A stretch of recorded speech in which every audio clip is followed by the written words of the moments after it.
Ano ma'am? Naproba na po ba ato budget para sa ato mga atlet nga madayo? Gipapanginano na sa ato adas. Hulat-hulat na lakam. Ay harani na maman ato pagdayo. Tanawang tadalo ako na kay kung may pundo ang PTA. Wara kuno cash on hand ma'am, nakianak sa treasurer kahapon. Atah, nano daw la. Kay wala pa masira pag-implement sa kara proposed nga project. Kay bagaw sak ma'am ni treasurer, ginhuram ko nung ni president kay ginbayad sa kuryente kay mapupuktulan na. Di ka ang bagaw malan yan, iba kuno haon sa ginhuram mo liwat.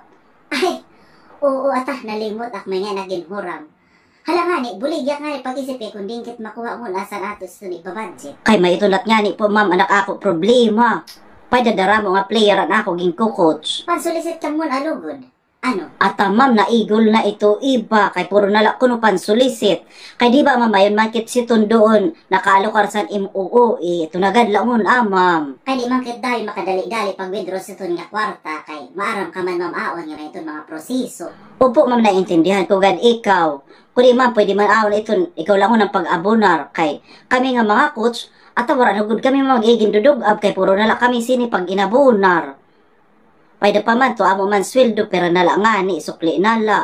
Hasta yan na wala pa nga ni kami ka-reimbursary san pamasay sa to pag atinda mo san sports clinic. Ay sus, ay ito bara kagagin papa. Priority ko na ang pagpa-reimbursar sa iyo travels ito sa una pa nga tuig.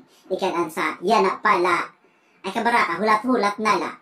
Maitong talaga ang proseso. Maiha. Kaya naman ikaw ma'am nga malakas ka lugod maka-reimbursar san imo mga travels. At amo lugod igin tutuigan na ginlulumot pa. Maluwas mo man, imay sunsay na yan makabati. Ata. Ay sorry na luwas ko. Sorry ma'am.